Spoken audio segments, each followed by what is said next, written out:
Hello hi అండి, నేను మీ రోజా. ఈరోజు పండు మిర్చి మసాలా కర్రీ చేస్తున్నాను. ఫస్ట్ అయితే పండు మిర్చిని కచ్చా పక్కగా రుబ్బుకొని తీసేసుకోవాలి. చాలా స్పైసీగా కూడా ఉంటుంది, టేస్టీగా కూడా ఉంటుంది. అలాగే అదే మిక్సీ జాలీలో పల్లీలు, ధనియాలు, ఉల్లిపాయలు, అలాగే అల్లం వెల్లుల్లి పేస్ట్, హాఫ్ టేబుల్ స్పూన్ పసుపు, రుచికి తగ్గట్టుగా సాల్ట్ అనేది వేసేసుకొని దీన్ని మనం మిక్సీ పట్టేసుకొని ఇలా పేస్ట్లా మనం రెడీ చేసేసుకోవాలి. ఇప్పుడు స్టవ్ పెట్టి బాండీ అనేది పెట్టేశాను. ఇక్కడ ఆయిల్ అయితే యాడ్ చేసేసుకోవాలి. ఈ కర్రీ చాలా స్పైసీగా కూడా ఉంటుంది, సూపర్ టేస్ట్ కూడా ఉంటుంది. ఆయిల్ యాడ్ చేసిన తర్వాత ఇక్కడ మనం ఆయిల్ హీట్ ఎక్కాలి.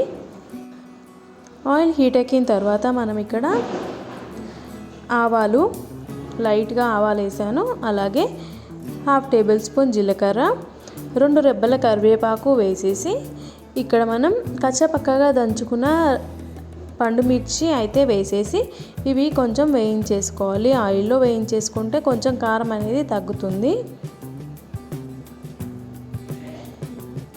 ఇలా వేయించిన తర్వాత ఇప్పుడు మనం మిక్సీ పట్టిన పేస్ట్ అనేది ఉంది కదా, ఆ పేస్ట్ మొత్తం ఇక్కడ మనం యాడ్ చేసేసి అలాగే వాటర్ కూడా ఎన్ని కావాలో చూసేసుకొని వాటర్ కూడా యాడ్ చేసేసి సిమ్లో పెట్టి ఉడికించేసుకోవాలి. సైడ్ డిష్కి అన్నిటికీ కూడా చాలా బాగుంటుంది ఈ కర్రీ అనేది. ఈ కర్రీకి కొంచెం షుగర్ అనేది యాడ్ చేసేసుకోవాలి. నేనైతే 1 టేబుల్ స్పూన్ షుగర్ యాడ్ చేసేసాను. మిక్స్ చేసేస్తున్నాను. సిమ్లో పెట్టుకొని కర్రీ అనేది కొంచెం దగ్గరకు వచ్చేవాడికి ఉడికించుకుంటే మనకి పండు మిర్చి మసాలా కర్రీ రెడీ అయిపోతుంది.